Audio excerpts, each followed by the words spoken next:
நிதாஸ் கிச்சனில் பார்க்க போகிறது சாம்பார் பொடி.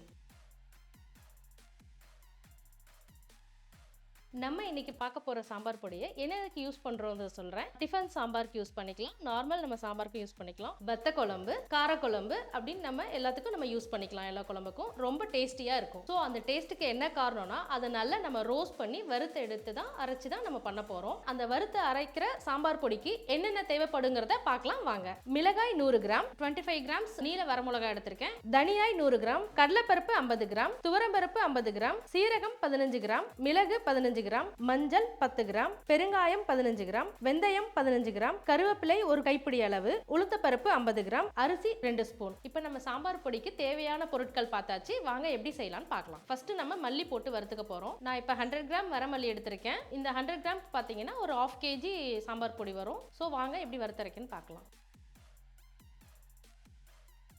அடுப்பை ரொம்ப கூட்டவும் வேணாம், ரொம்ப கம்மி பண்ணியும் வேணாம், ஒரு மீடியமான இதில் வச்சு நம்ம வறுத்து எடுத்துக்கலாம். இப்போ மல்லி பார்த்தீங்கன்னா ரொம்ப சிம்லையும் இல்லாமல் ஹை ஃப்ளேம்லையும் இல்லாமல் நம்ம மீடியமான ஃப்ளேமில் பச்சை வாடை போகிற அளவுக்கு நம்ம வறுத்து எடுத்துக்கணும். மல்லின்னு இல்லை, எந்த பொருளுமே பார்த்தீங்கன்னா அந்த ஒரு பச்சை ஸ்மெல் இல்லாமல் வறுத்து எடுக்கும் போது அது இன்னும் நல்லாயிருக்கும். மல்லி இப்போ வந்து பார்த்தீங்கன்னா நல்லா பொன்னிறமாக வறுத்தாச்சு, இந்த பச்சை வாடையும் போயிடுச்சு. இதை நம்ம கொட்டி ஆற வச்சுக்கலாம். இதை ஒரு பிளேட்டில் கொட்டி நம்ம ஆற விட்டுக்கலாம். அடுத்து நம்ம மிளகா போட போகிறோம். நான் வந்து குண்டு மிளகா எடுத்திருக்கேன். நிறைய பேர் அந்த வரமிளகாவை யூஸ் பண்ணுவீங்க. பட் இது ஏன் யூஸ் பண்ணுறோன்னா இது யூஸ் பண்ணும்போது இன்னும் கொஞ்சம் டேஸ்ட் நல்லாயிருக்கும். அதனால நம்ம அந்த மிளகாய்க்கு பதில் இந்த மிளகா எடுத்துக்கிறோம். நம்ம இப்போது மிளகா நான் 100 கிராம் எடுத்திருக்கேன். ஆக்சுவலாக வறுத்து அரைச்ச சாம்பார் பொடியில் நம்ம இந்த மிளகா போட்டால் தான் உங்களுக்கு வந்து நல்லா டேஸ்ட் கொடுக்கும். இல்லை எனக்கு காரமும் வேணும், வத்த குழம்புலாம் நல்லா சுள்ளுன்னு காரமாக சாப்பிடுவோம், காரக்குழம்புக்கும் எனக்கு யூஸ் ஆகணும் அப்படின்னு நீங்கள் நினச்சிங்கன்னா இந்த குண்டு மிளகாயோட சேர்த்து நீங்கள் அந்த வரமிளகாயும் சேர்த்து வறுத்து அரைச்சிக்கலாம். ஸோ இதில் நம்ம 100 கிராம் போடுறோம் அப்படின்னா அதில் ஒரு 50 கிராமோ இல்லை 25 கிராமோ உங்கள் காரத்துக்கு தகுந்தாப்பில் நீங்கள் சேர்த்து போட்டு வறுத்து அரைச்சிக்கலாம். ப்ளஸ் இன்னொன்று என்னென்னா அந்த மிளகா போடும்போது இதை விட உங்களுக்கு அதில் ஒரு ரெட்டிஷான கலரும் கொடுக்கும். ஸோ அந்த டெக்ஸ்சர் விரும்புகிறவங்க அதையும் நீங்கள் போட்டு வறுத்து அரைச்சிக்கலாம். ஓகே, நான் இப்போ இதோட சேர்த்து 25 கிராம்ஸ் நீல வரமிளகா எடுத்திருக்கேன். இது எதுக்குன்னு பார்த்தீங்கன்னா கொஞ்சம் கலருக்கும் காரத்துக்கும் நான் சேர்த்துக்கிறேன். நான் மிளகா நல்லா வறுபட்டுருச்சு, இதை நம்ம கொட்டி ஆற வச்சுக்கலாம். இப்போ நம்ம உளுந்த பருப்பு எடுத்துருக்கோம், அடுத்து அதை போட்டு வறுத்துக்கலாம். இப்போ உளுந்த பருப்பு பார்த்தீங்கன்னா 50 கிராம் எடுத்திருக்கேன். நம்ம அதை போட்டு வறுத்து எடுத்துக்கலாம். உளுந்து பார்த்தீங்கன்னா பொன்னிறமாக வர மாதிரி பார்த்து வறுத்து எடுத்துக்கணும். மிதமான சூட்டில் தான் வறுத்து எடுக்கணும். அதில் ரொம்ப கவனமாக இருங்க. ஹை ஃப்ளேம் வைக்கக்கூடாது, லோவும் வைக்கக்கூடாது. ஸோ மிதமான சூட்டில் வறுத்து எடுத்துக்கணும். இது இப்போ நல்லா பொன்னிறமாக வறுத்தாச்சு, கொட்டி ஆற வச்சுக்கலாம். அடுத்து நம்ம கடலைப்பருப்பு எடுத்திருக்கோம், 50 கிராம் எடுத்திருக்கோம். இதையும் போட்டு வறுத்துக்கலாம்.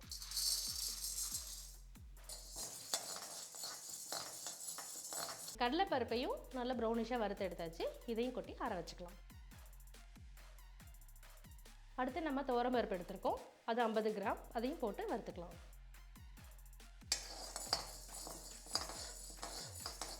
இப்போ துவரம்பருப்பு பார்த்தீங்கன்னா நல்லா சிவந்து பொன்னிறமாக வர மாதிரி வறுத்து எடுத்தாச்சு. இதையும் நம்ம தட்டில் கொட்டி ஆற விட்டுக்கலாம். இப்போது நம்ம துவரம்பருப்பையும் எல்லாமே வறுத்து கொட்டி வச்சுருக்கோம் இல்லையா, அதே தட்டில் போட்டு ஒன்றா ஆற விட்டுக்கலாம். இப்போ நம்ம மிளகு 15 கிராம் எடுத்திருக்கோம், அதையும் போட்டு நம்ம வறுத்து எடுத்துக்கலாம். இப்போ மிளகு பார்த்தீங்கன்னா நம்ம ரொம்ப கருக விடக்கூடாது, கரெக்டாக பார்த்தீங்கன்னா மிதமாக வறுத்து எடுக்கணும். நம்ம கருக விட்டுட்டிங்கன்னா அதோட டேஸ்ட்டே மாறிடும். மிளகு பார்த்தீங்கன்னா கருப்பாக இருக்கனால கருகிறது தெரியாது. ஸோ அதை நீங்கள் வந்து அது லைட்டாக அந்த வாசனை போன உடனே லைட்டாக கலர் மாறும், அதிலே பார்த்து எடுக்கணும். ரொம்ப கருக விட்டாலோ செவக்க விட்டாலோ பார்த்தீங்கன்னா அந்த பொடி ஒரு கசக்கிற மாதிரி கடுப்புத்தன்மை வந்துடும். மிளகு நல்லா வறுபட்டுருச்சு, அதையும் சேர்த்து நம்ம கொட்டி ஆற வச்சுக்கலாம். ஜீரகம் எடுத்திருக்கோம், ஜீரகம் 15 கிராம், மிளகும் நம்ம 15 கிராம் தான் எடுத்திருக்கோம். ஸோ மிளகும் ஜீரகமும் நம்ம ஈக்குவல் கன்சிஸ்டன்ஸில் எடுத்திருக்கோம். இப்போ இதை நம்ம போட்டு வறுத்து எடுத்துக்கலாம். ஜீரகம் பார்த்தீங்கன்னா ரொம்ப கருக விடக்கூடாது, சேம் அதே மிளகு மாதிரி தான். ரொம்ப கருக விட்டிங்கன்னா அதோட தன்மையே மாறிடும், கொஞ்சம் கசப்பு கொடுக்குற மாதிரி ஆகிடும். ஸோ அதனால் அதை பார்த்து பொன்னிறமாக பார்த்து வறுத்து எடுத்துக்கோங்க. சீரகம் இப்போ நல்லா பொரிஞ்சு வந்துருச்சு, இதையும் நம்ம கொட்டி ஆற வச்சுக்கலாம். ஸோ நம்ம அடுத்து நம்ம வெந்தயம் எடுத்திருக்கேன், வெந்தயமும் 15 கிராம் எடுத்திருக்கேன். வெந்தயம் தான் பார்த்தீங்கன்னா நம்ம சாம்பார் பொடியோட மெயின் இன்கிரிடியன்ட். இதுதான் நம்ம சாம்பாரோட வாசனையை நல்லா எடுத்து கொடுக்கும். இதில் என்னன்னா நம்ம எப்படி வறுக்கிறோம் அப்படிங்கிறது தான் இதில் ஒரு இது. அது வாங்க பார்க்கலாம். இந்த வெந்தயம் பார்த்தீங்கன்னா போட்டோன்னே கடுகு மாதிரி லைட்டாக பொரிஞ்சு வரும், ரொம்ப பொரியாது, லைட்டாக பொரிஞ்சு வரும். ப்ளஸ் ரொம்ப கருகவும் விடக்கூடாது. அந்த ஒரு பொன்னிறம் வந்தோடனே எப்போதுமே எப்படி இந்த பருப்பெல்லாம் நம்ம சொல்கிறோம் இல்லையா, ஒரு ப்ரௌனிஷாக ஒரு பொன்னிறமாக எடுக்கணும், அதே மாதிரி கரெக்டான பதத்துக்கு நீங்கள் வறுத்து பொன்னிறமாக எடுத்துக்கணும். கொஞ்சம் நீங்கள் இது பண்ணினாலும் அந்த அரோமாவோட இது மாறிடும். இப்போ வெந்தயம் பார்த்தீங்கன்னா நல்லா வெடித்து பொன்னிறமாக வறுத்து வந்துருச்சு. நீங்கள் இதுக்கு மேலே விடக்கூடாது, அவ்வளோதான். நம்ம இதை கொட்டி ஆற வச்சுக்கலாம். இது வரைக்கும் நீங்கள் என்னெல்லாம் வறுத்து போட்டிங்களோ அந்த மணத்தோட இந்த வெந்தயம் வறுத்த மனம் பார்த்தீங்கன்னா வீடே நல்லா மணந்து வரும். இதுதான் நம்ம சாம்பார் பொடியோட மெயின் ஹீரோ. அடுத்து நம்ம அரிசி போட போகிறோம். நான் புழுங்கல் அரிசி எடுத்திருக்கேன். பச்சரிசி வேணாலும் நீங்கள் எடுத்துக்கலாம். புழுங்கல் அரிசி எதுக்கு எடுத்திருக்கேன்னா இது நம்ம கொஞ்சம் திக்னஸ் கொடுக்கும், அதனால் நான் புழுங்கல் அரிசி எடுத்திருக்கேன். 2 டேபிள் ஸ்பூன் எடுத்திருக்கேன். இதையும் நம்ம போட்டு வறுத்து எடுத்துக்கலாம். ரொம்ப வறுக்கணும்னு அவசியம் இல்லை. அரிசி எப்போதுமே அந்த பொரியிறது வரும் இல்லையா, அந்த பொரிஞ்சது வந்தோடனே நம்ம கொட்டி ஆற விட்டுக்கலாம். அரிசி நல்லா சிவந்து பொரிஞ்சு வந்துருச்சு. இதை நம்ம கொட்டி ஆற வச்சுக்கலாம். அடுத்து நம்ம கட்டி பெருங்காயம் எடுத்துருக்கோம், அதையும் நம்ம வறுத்து எடுத்துக்கலாம்.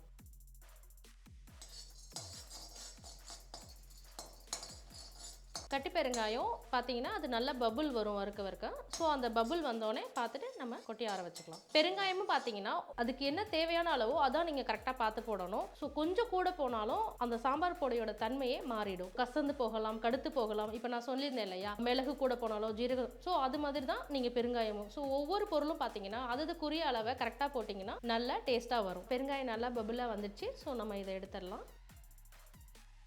அடுத்து நம்ம மஞ்சள் எடுத்திருக்கோம். இது நம்ம சாம்பாருக்கு போடுற விரலி மஞ்சள். இது மோஸ்ட்லி வறுக்கணும்னு அவசியம் இல்லை, வெயிலில் வச்சு எடுத்தாலே போதும். இருந்தாலும் அந்த ஈரப்பதம் எதுவும் கொஞ்சம் இருக்கக்கூடாது அப்படிங்கிறதுக்காக நம்ம கொஞ்சம் லைட்டாக வறுத்து எடுத்துக்கலாம்.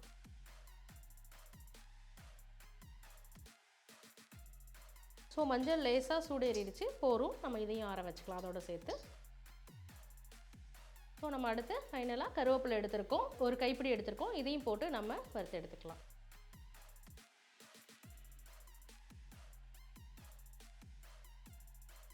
வெந்தயம் போட்டால் எப்படி ஒரு அரோமா இருக்குமோ அதே மாதிரி தான் கருவேப்பிலை போட்டால் அதுவும் ஒரு தனி வாசனை தான். ஸோ அதனால தான் அந்த வறுத்து அரைத்த அப்படிங்கிறதுக்கு சாம்பார் பொடியோட வாசனையோடதே இந்த சீக்ரெட்ஸ் தான். ஸோ இதை நல்லா நீங்கள் வறுத்து அரைக்கும் போது இதுலேருந்து வர வாசனையே தனியாக இருக்கும். சாம்பார் வச்சு சாப்பிடும் போது ரொம்ப டேஸ்ட்டாகவும் இருக்கும். ஸோ நான் ஃபஸ்ட்டு சொன்ன மாதிரி தான் சாம்பார் மட்டும் இல்லை, நீங்கள் வத்த குழம்பு, காரக்குழம்பு, இல்லை இட்லி சாம்பாரோ எதில் வச்சு நீங்கள் போட்டாலும் ரொம்ப டேஸ்ட்டாக இருக்கும். ஸோ ரொம்ப வாசனையாகவும் இருக்கும். ட்ரை பண்ணுங்கள். கருவேப்பிலை ரொம்ப இதானும் இல்லை, ஓரளவு நல்லா பொரிஞ்சு வந்துருச்சு.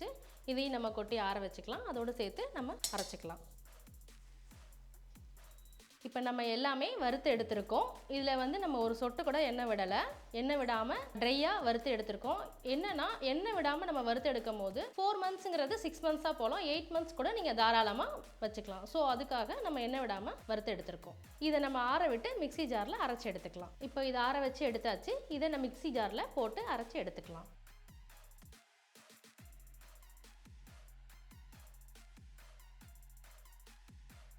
இப்போ நம்ம ஆற வச்சதெல்லாம் ஜாரில் போட்டாச்சு. இப்போ நம்ம இதை அரைச்சி எடுக்க போகிறோம். அரைக்கும் போது பார்த்தீங்கன்னா ரொம்பவும் மாவாகவும் அரைச்சிடாதீங்க, ரொம்ப கொரகொரப்பாகவும் அரைச்சிடாதீங்க. ரெண்டுக்கும் நடுவு பதத்தில் பார்த்து அரைச்சி எடுத்துக்கோங்க. ரொம்ப கொரகொரப்பாக இருந்தாலும் சாம்பார் கொதிக்கும் போது பார்த்தீங்கன்னா அந்த திப்பினஸ் வரும்.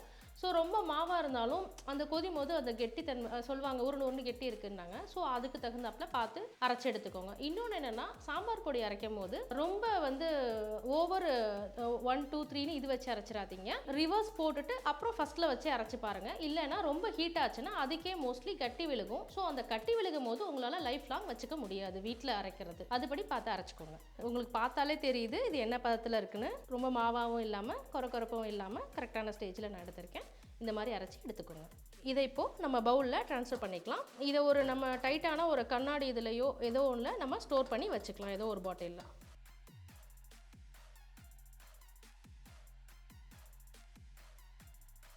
நம்ம இப்போ வறுத்து அரைச்ச சாம்பார் பொடி ரெடி ஆயிடுச்சு. நீங்கள் ஒரு 4-5 பேத்துக்கு செய்யணும்னா 2 ஸ்பூன் போட்டால் போதும். ரொம்ப மணமாகவும் டேஸ்ட்டாகவும் இருக்கும். ஸோ வீட்டில் ட்ரை பண்ணி பாருங்கள். இதே மாதிரி சாம்பார் பொடி ட்ரை பண்ணிவிட்டு எப்படி இருந்துச்சுன்னு கமெண்ட் பண்ணுங்கள்.